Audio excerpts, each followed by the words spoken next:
lu baax loo mën a def nit ñi danañ la tuumaal ni dafa am sa intérêt bopp boo làq ci suuf rek maanaam dafa am daal sa intérêt booy lijjanti waaye du dëgg duñ ko gëm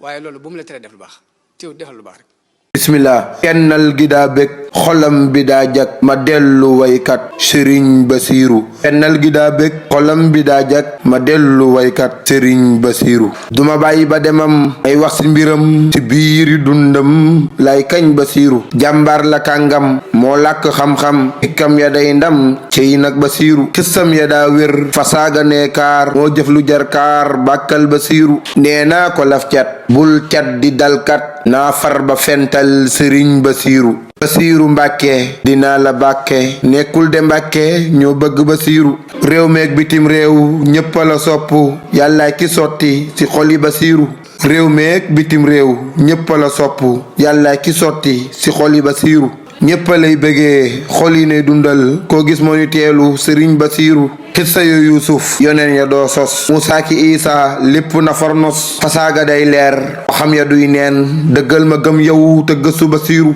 saaki baatin la la yàlla làkkal sa xeetu njàngit xikkam lay toftal Basiiru Xelkom mi làkk xam-xam way la dafay ndam moo tax ma way la